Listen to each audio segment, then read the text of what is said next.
കൊന്നിച്ചോ മിനസാൻ നാനോമിഷിന്റെ season 2ന്റെ episode 53ലേക്ക് അഥവാ chapter 317ന്റെ Malayalam എക്സ്പ്ലനേഷനിലേക്ക് എല്ലാവർക്കും സ്വാഗതം.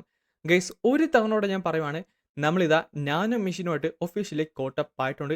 ഇനി എല്ലാ വ്യാഴാഴ്ചകളിലും ഒരൊറ്റ ചാപ്റ്റർ വെച്ചാണ് റിലീസാനായിട്ട് പോകുന്നത്. അതുകൊണ്ട് ഇനി എല്ലാ വ്യാഴാഴ്ചകളിലും ഒരൊറ്റ എപ്പിസോഡായിരിക്കും ഞാൻ നിങ്ങൾക്ക് വേണ്ടി എക്സ്പ്ലെയിൻ ചെയ്യാനായിട്ട് പോകുന്നത്. അതേപോലെ ഫസ്റ്റ് ഹെവലി ഡീമൺ ആണുള്ള ചിയോൺ മാഡ സീരീസ് അല്ല മിസ്റ്റ് മൈക്ക് മഹയം എക്സ്പ്ലനേഷൻ സ്റ്റാർട്ട് ചെയ്തിട്ടുണ്ട്. ലിങ്ക് ഞാൻ എന്തായാലും മേളിൽ കൊടുത്തേക്കാം, എന്തായാലും കയറി കണ്ടേക്ക്.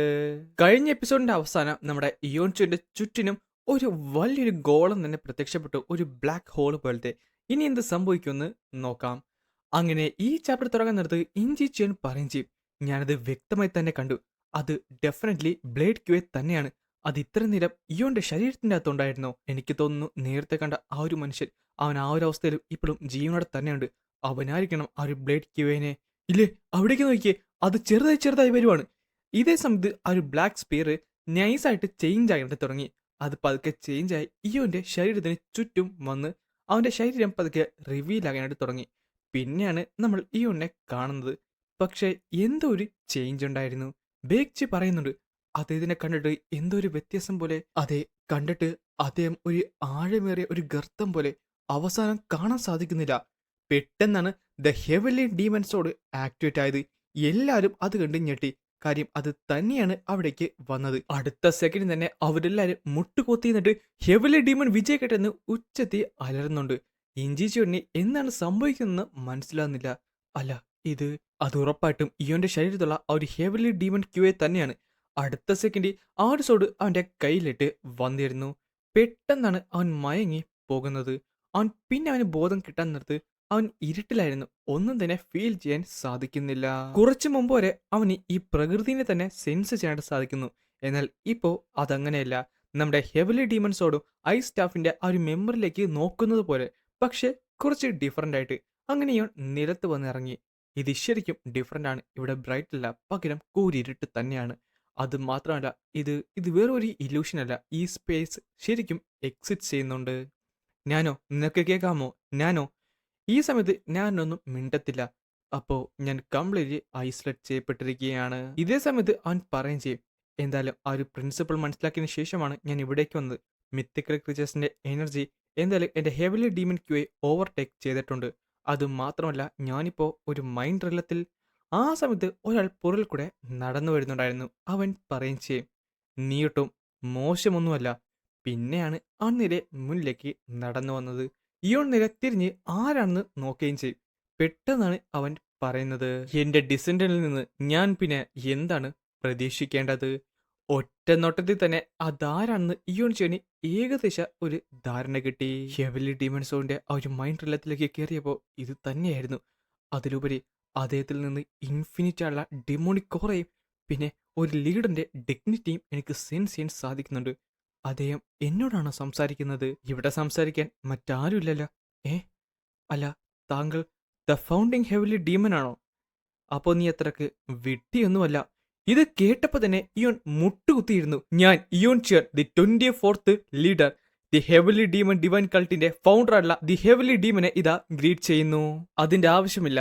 ഞാൻ നീ പറയുന്ന വ്യക്തിയുടെ ചെറിയൊരു ഫ്രാഗ്മെന്റ് മാത്രമാണ്. ചുരുക്കം പറഞ്ഞ എന്റെ സെൻസ് നിന്റെ കയ്യിലുള്ള ആ ഒരു ഹെവലി ഡീമൺ സോളിലെ അതിൻ്റെതേക്ക് ഇമ്പ്യൂൺ ചെയ്തിരുന്നു.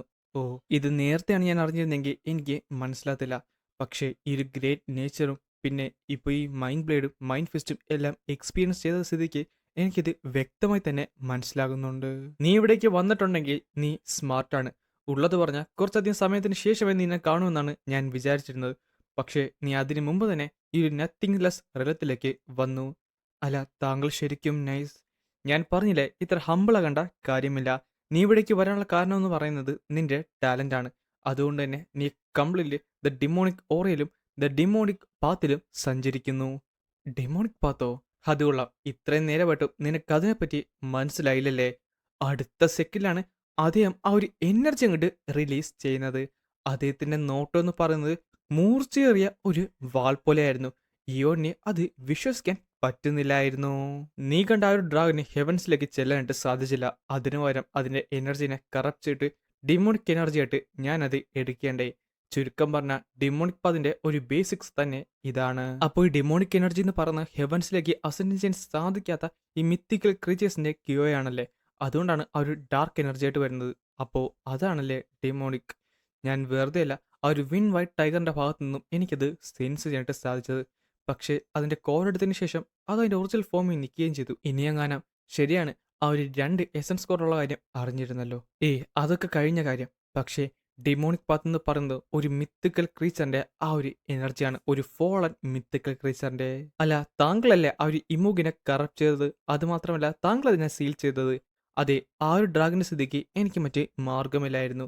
തൽക്കാലം അതിനെപ്പറ്റി നമുക്ക് പിന്നെ സംസാരിക്കാം. നമുക്കധികം സമയമില്ല, കുറച്ചധികം കാര്യങ്ങൾ പറയണമെന്നുണ്ട്. ഞാൻ കണ്ടിരുന്നു നീ ഈ ഒരു മനുഷ്യനായിട്ട് ഫൈറ്റ് ചെയ്യുന്നത്. The supreme cyber God. അല്ല, താങ്കളെ സോണിന്റെ ഉള്ളിൽ നിന്ന് ഇത് കാണുന്നുണ്ടായിരുന്നോ? ഹേ, നീ ഒന്നും വിചാരിക്കൊന്നും വേണ്ട. പക്ഷേ ആ ലോജിക്കലുള്ള കൺക്ലൂഷൻ അങ്ങനെ തന്നെയാണെന്ന് പറയാം. എങ്കിലും നീ എത്രയും വലിയ ഗ്യാപ്പിനിടക്കും നീ ലോജിക്കലായിട്ട് അവനെ അറ്റാക്ക് ചെയ്തില്ലേ? താങ്കളും അവനായിട്ട് ഫൈറ്റ് ചെയ്തതല്ലേ ആ ഒരു അബാൻഡൻ സോഡ് വാലി വെച്ച് ഈ സുപ്രീം സൈബർ ഗോഡിനെ? അബാൻഡൻ സോഡ് വാലിയോ? അതെ, താങ്കളല്ലേ അവിടെ സോഡെന്ന് എഴുതിയിരുന്നത് ആ ഒരു ക്ലിഫിന്റെ സൈഡിൽ? ഹോ, നിങ്ങളിപ്പോൾ അതിനെ അബാൻഡൻ സോഡ് വാലി എന്നാണല്ലേ വിളിക്കുന്നത്? അതെ, ഞാൻ അവിടെ വെച്ച് അവനോട്ട് ഫൈറ്റ് ചെയ്തിരുന്നു. എന്നാൽ അവൻ അന്ന് യൂസ് ചെയ്ത മാർഷൽ ആർട്സ് എന്ന് പറഞ്ഞത് കംപ്ലീറ്റ്ലി ഡിഫറെൻ്റ് ആണ്. ഞാൻ ഇതുവരെ എക്സ്പീരിയൻസ് ചെയ്യാത്ത ഒരെണ്ണമാണ്. പക്ഷേ അവന് വലിയ സ്കില്ലൊന്നുമില്ല. എങ്കിലും അവന് ക്യൂയുടെ കൺസെപ്റ്റ് വ്യക്തമായി തന്നെ അറിയാമായിരുന്നു. ഇവൻ കംപ്ലീറ്റ്ലി അതങ്ങോട്ട് അക്സെപ്റ്റ് ചെയ്തു. കാര്യം ഇതെല്ലാം പറയുന്ന ദ ഹെവിലി ഡീമൺ ഇപ്പോഴും ആ ഒരു സുപ്രീം സെബർഗോണിനെ ഒരു കുട്ടി എന്ന രീതിയിൽ മാത്രമാണ് വിശേഷിപ്പിക്കുന്നത്. ഞാനന്ന് വിചാരിച്ചിരുന്നത് അവനെ ഞാൻ കൊന്നെന്നാണ്. എന്റെ സോഡ് അവന്റെ തലയുടെ കുത്തി ഞാൻ കയറ്റിയിരുന്നു. പക്ഷേ എന്നിട്ടും അവൻ തിരിച്ച് ജീവനോടെ സ്ട്രോങ്ങറായി വന്നിട്ടുണ്ടെങ്കിൽ ഫസ്റ്റ് ഹെവിലി ഡീമൺ എന്ന് പറയുന്നത് അദ്ദേഹത്തിന്റെ 18ാമത്തെ വയസ്സിൽ മിക്സ്ഡ് ക്രില്ലത്തിലേക്ക് എത്തിയതാണ്. അത് കൂടാതെ അദ്ദേഹത്തിന്റെ സമയത്ത് മുറിമിലെ ഏറ്റവും സ്ട്രോങ്സ്റ്റ് എന്ന ആ ഒരു ടൈറ്റിലും നേടിയതാണ്. അതുകൊണ്ട് തന്നെ the invincible, the most powerful എന്ന പല പല നെയിമും അദ്ദേഹത്തിനുണ്ടായിരുന്നു. അല്ല, ആ ഒരു കോർ അത് കിട്ടുന്നത് അത് പോസിബിൾ ആണോ? ചിലപ്പോൾ സെയിം ആയിരിക്കും. കാര്യം അവനെപ്പറ്റി ആലോചിക്കുന്നിടത്ത് എനിക്ക് ആ പ്രൊഫസിയാണ് ഓർമ്മ വരുന്നത്. പ്രൊഫസിയോ? അതെ, വർഷങ്ങൾക്ക് മുമ്പ് ഒരു പ്രൊഫറ്റ് എന്നെ കാണാൻ വന്നിരുന്നു. അദ്ദേഹം എന്നെപ്പറ്റിയും നമ്മുടെ കൾട്ടിനെ പറ്റിയും ഒരു പ്രൊഫസി പറയുകയും ചെയ്തു. ഭാവിയിൽ കുറച്ചധികം കഴിയുന്നിടത്ത് നമ്മുടെ കൾട്ട് ഒരു ഗ്രേറ്റ് ആയുള്ള ത്രെറ്റിന്റെ മുമ്പിലേക്ക് എത്തും. അതൊരു ഇമ്മോർട്ടലുള്ള ബീയിങ് ആണ്. അത് ഈ മുറിമിനെ തന്നെ ചുട്ട് ചാമ്പലാക്കുമെന്നാണ്. സത്യം പറഞ്ഞാൽ അതിനോട് എനിക്കൊരു ഡൗട്ട് ഉണ്ടായിരുന്നു. കാര്യം ഈ ഇമ്മോർട്ടൽ എന്ന് പറയുന്നത് അത് നിസ്സാരമല്ലല്ലോ. അത് മാത്രമല്ല ഒരു മനുഷ്യൻ എത്ര ട്രെയിൻ ചെയ്താലും ആ ഒരു റിലത്തിലേക്ക് എത്തില്ല എന്നും എനിക്കറിയാമായിരുന്നു. എന്നാൽ അത് പോസിബിൾ ആയിരുന്നു. അത് കുറച്ച് അൺഓർഡിനറി ആയിട്ടുള്ള മെത്തേഡ്സ് കൊണ്ട് ആണെന്ന് മാത്രം. ഞാൻ ഏൻഷ്യൻ ടെക്സ്റ്റിലൊക്കെ വായിച്ചിരുന്നു 5 സേക്രഡ് ആയിട്ടുള്ള ബീയിങ്സിനെ പറ്റി. അതിന്റെ സ്പിരിച്വൽ ക്യൂയെ അബ്സോർവ് ചെയ്ത് കഴിഞ്ഞാൽ ഒരാൾക്ക് ഇമ്മോർട്ടാലിറ്റിയിലേക്ക് എത്താനും സാധിക്കുമെന്നും എനിക്ക് മനസ്സിലായി. അതുകൊണ്ട് ഞാൻ 3 മെഷേഴ്സ് ക്രിയേറ്റ് ചെയ്തു. 3 എണ്ണമോ? അതെ, ആദ്യത്തെന്ന് പറയുന്നത് ഇതാരും ഒപ്റ്റെയിൻ ചെയ്തിരിക്കാനായിട്ട് ഈ സേക്രഡുള്ള ബീയിങ്സിനെ കൊല്ലുന്നതാണ്. പക്ഷേ അങ്ങനെ കൊല്ലാൻ നേരത്ത് അടുത്തത് ജനിച്ചുകൊണ്ടേയിരുന്നു. സോ അത് പ്രത്യേകിച്ച് ലോജിക്കൽപരമായിട്ട് ഒരു കാര്യമല്ലായിരുന്നു. രണ്ടാമത്തത് ഒന്നെങ്കിൽ ഞാൻ അല്ലെങ്കിൽ എൻ്റെ ഒരു സക്സസർ ഇമ്മോർട്ടൽ ആകുക എന്നാണ്. അതുകൊണ്ട് ഭാവിയിൽ വരാൻ പോകുന്ന ആ ഒരു ഇമ്മോർട്ടൽ എനിമിനെ നമുക്ക് കൗണ്ടർ ചെയ്യാനായിട്ട് സാധിക്കും. അല്ല, താങ്കൾ ശരിക്കും സ്ട്രോങ്ങർ അല്ലേ? പക്ഷെ താങ്കൾ എന്ത്? അത് ശരിക്കും വിട്ടുന്നവർ ചോദ്യമാണ്. വേറൊന്നും കൊണ്ടല്ല, സിമ്പിളാണ്. എനിക്ക് ഈ ഡീമൺ ഡിവൈൻ കളിലെ ലീഡർ ആയിരിക്കാൻ എപ്പോഴും താല്പര്യമില്ല. അതുമല്ല, എന്റെ സമയത്ത് എന്റെ ഈക്വലായിട്ട് നിൽക്കാൻ ഒരാൾ പോലുമില്ലായിരുന്നു. സോ എനിക്ക് ഈ ഒരു ഇമ്മോർട്ടലായുള്ള അൺഐഡന്റിഫൈ ചെയ്യാത്ത ഒരു എനിമിക്ക് വേണ്ടി. ഓ, മനസ്സിലായി. പക്ഷെ ഞാൻ വായിച്ചിരുന്നു താങ്കൾ ഇമ്മോർട്ടാലിറ്റിയാണ് അസെൻഡന്റ് ചെയ്തതെന്ന്. അതെ, ദ ഹെവിലി ഡീമൺ ഡിവൈൻ കൾട്ടിന്റെ ആ ഒരു ഹിസ്റ്റോറിക്കൽ റെക്കോർഡ്സ് പ്രകാരം അദ്ദേഹത്തിന്റെ ഏറ്റവും പീക്ക് നിന്ന സമയത്ത് ഡാവും ബാക്കിയെല്ലാം പഠിച്ചുകൊണ്ട് ഇമ്മോർട്ടലാലിറ്റിക്ക് അസെൻഡന്റ് ചെയ്ത് ഹെവൻസിലേക്ക് പോയെന്നാണ് പറയപ്പെടുന്നത്. അതെയോ? ഞാൻ അങ്ങനെ ചെയ്തോ? അതെന്തായാലും കൊള്ളാം. എന്തായാലും രണ്ടാമത്തെ മെത്തേഡ് എന്ന് പറയുന്നത് എൻ്റെ സക്സസറിനെ അങ്ങനെ ആക്കണമെന്നാണ്. പക്ഷേ ഒരു മിത്തക്കൽ ക്രീച്ചറിനെ കൾട്ടിലേക്ക് കൊണ്ടുവന്ന് അതിനെ ക്യാപ്ചർ ചെയ്ത് വെച്ചിട്ടുണ്ടെങ്കിൽ അത് ഡിവൈൻ കൾട്ടിൽ ഉറപ്പായിട്ട് ഒരു ഇന്റേണൽ ഇഷ്യൂ ഉണ്ടാകുമെന്ന് എനിക്ക് ഉറപ്പായിരുന്നു. അപ്പോഴാണ് ഞാൻ മറ്റൊന്നിനെ പറ്റി ചിന്തിച്ചത്. അത് എനിക്കും കുറച്ച് ഫണ്ണായിരുന്നു.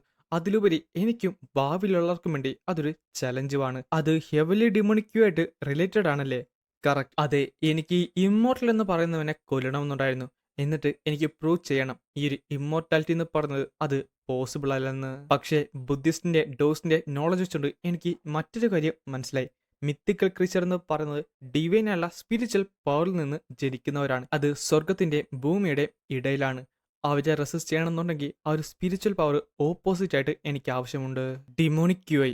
അതെ, ഡിമോണിക് ക്യൂഐ. നീ ശരിക്കും സ്മാർട്ടാണ്. അതായിരുന്നു ഡിമോണിക് പാത്തിന്റെ ആദ്യത്തെ ചുവടുവെപ്പ്. അവിടുന്നാണ് അതെല്ലാം ആരംഭിച്ചത്. അതും പറഞ്ഞുകൊണ്ടാണ് ഇന്നത്തെ ഈ ഒരു എപ്പിസോഡ് ഇവിടെ അവസാനിക്കുന്നത്.